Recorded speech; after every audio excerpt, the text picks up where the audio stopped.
Ukraine's president has flagged difficult months ahead as his forces prepare for a fresh assault from Russian invaders by the middle of the year. As the war enters its third year, Volodymyr Zelenskyy has revealed 31,000 Ukrainian soldiers have been killed in action.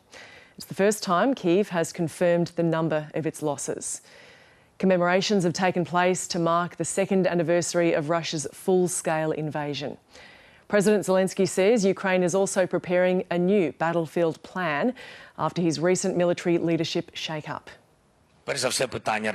There are questions about our reserves and rotation.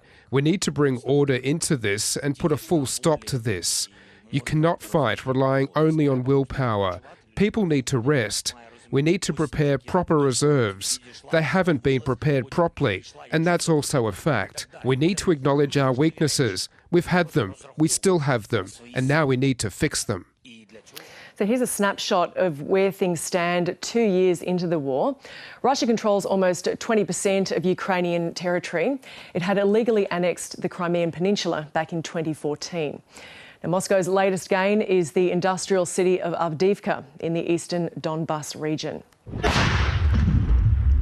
Ukrainian troops are being hampered by major personnel and ammunition shortages, with a $95 billion US funding package stalled in Congress. Kyiv says half of all Western military support promised to Ukraine is not arriving on time, complicating the planning process. On the front line, soldiers say despite their challenges, they're determined to fight on.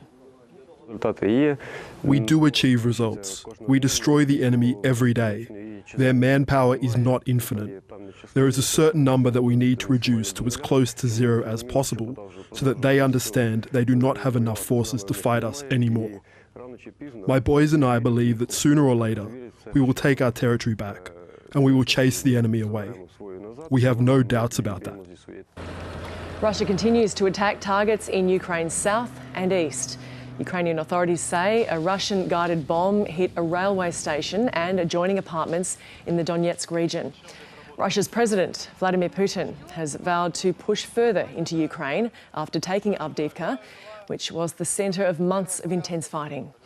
At the Vatican, Pope Francis has called for a diplomatic solution to the drawn-out conflict.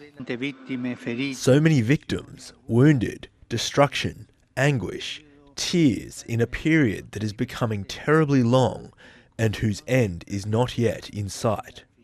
It is a war that is not only devastating that region of Europe, but unleashing a global wave of fear and hatred.